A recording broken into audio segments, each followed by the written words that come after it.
Welcome to Module 2 of our Abuse Prevention Plan online training. Thank you for checking out this video.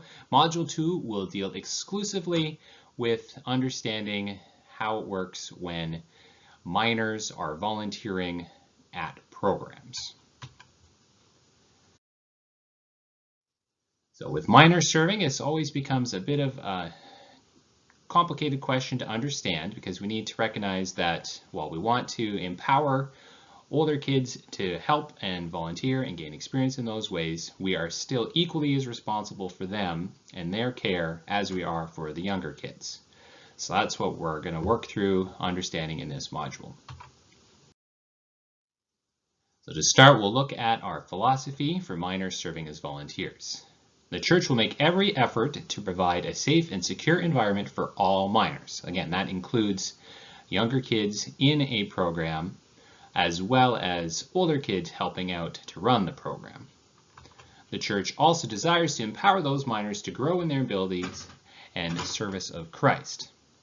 The church values providing opportunities for minors to volunteer alongside workers for programs and events. We want to make sure we can do this and get kids as they're growing and getting older involved in helping out, but we're always also making sure that we are providing just as much care and supervision for them as we are for younger kids in a program.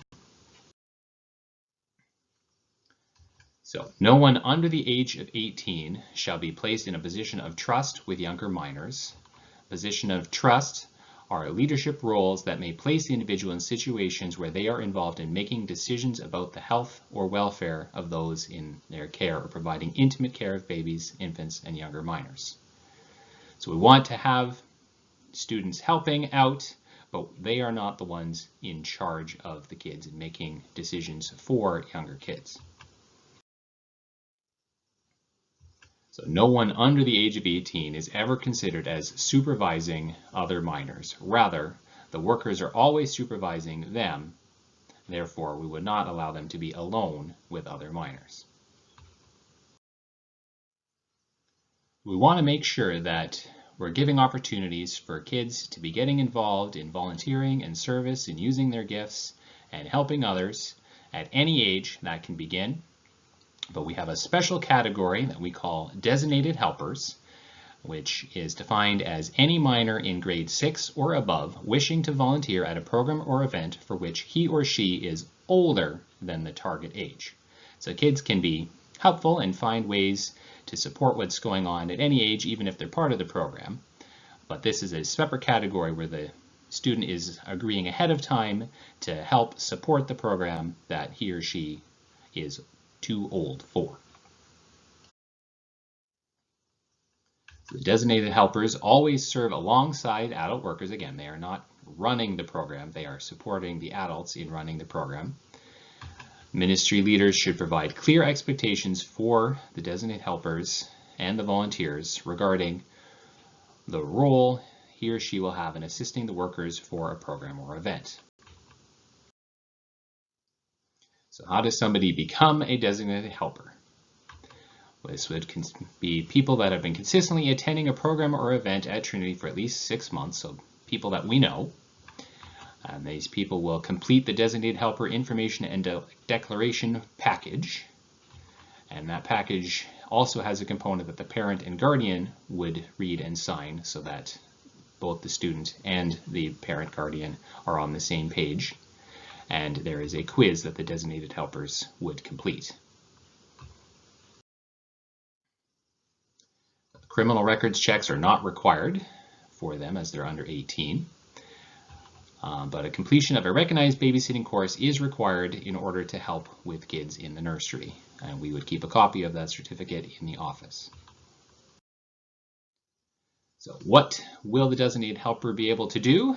Always there to set a good example, praying for kids, helping kids stay involved with what the group is doing and reminding kids to listen, helping kids with crafts, reading to kids, sharing their ideas, helping explain games, crafts, or activities, and definitely helping with setup and cleanup.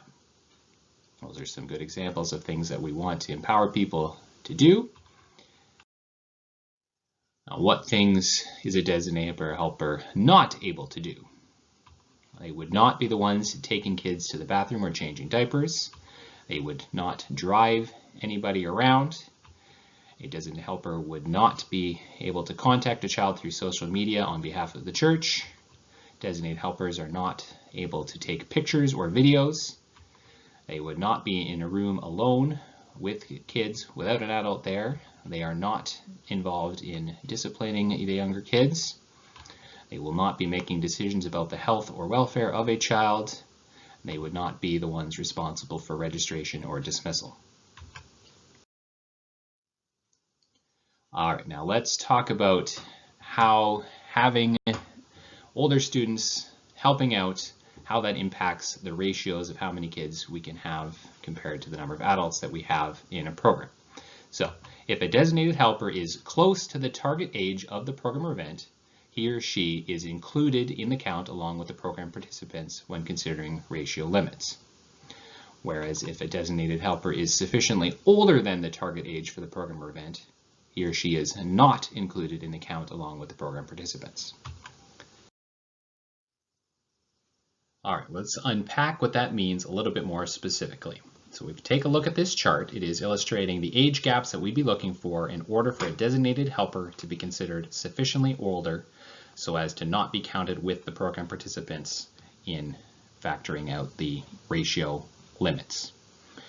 So if a designated helper is in grades 6 to 8, he or she would be considered sufficiently older only if the program's maximum age and the target age is SK. For example, the younger Sunday school class. If the designated helper is in grades 9 or 10, then he or she would be considered sufficiently older if the program's maximum target age is grade 2. And if the student is in grade 11 or 12 as a designated helper, then he or she would be considered sufficiently older for programs up to grade 5. An example of a program like that would be Kids Time.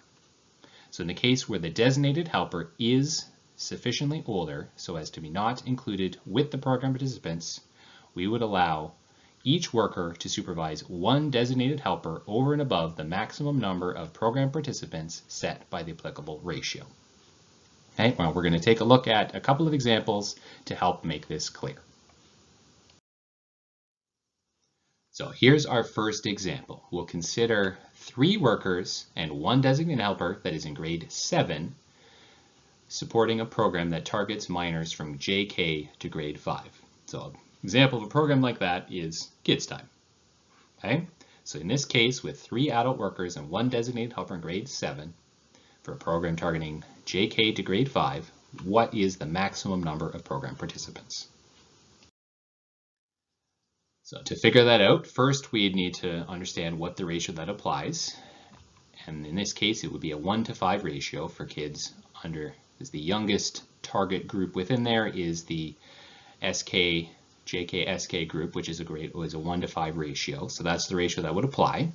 And then we need to think about the age gap between the designated helper and the program participants. So are they enough older that they would be included with the program participants or not? So in this case, they would be counted with the program participants because they are not enough older than the program participants to be counted separately.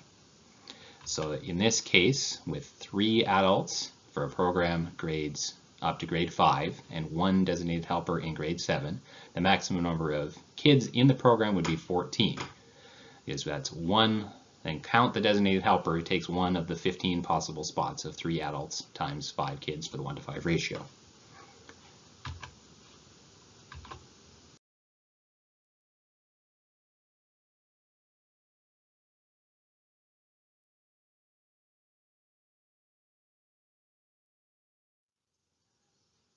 Now, if we look at the same kind of program, targeting people in kindergarten through grade 5, still 3 adult workers and 1 designated helper, but this time the designated helper is in grade 11, what is the maximum number of program participants? The same ratio applies, and this time when we think about the age gap, the helper is in grade 11, so there is a big enough age gap, so therefore that designated helper would not be included with the program participants.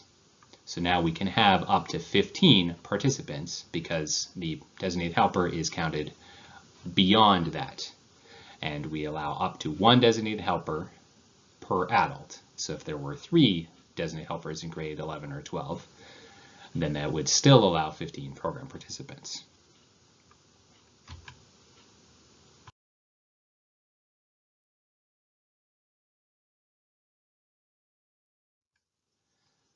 So that is the end of Module 2. Thank you for watching.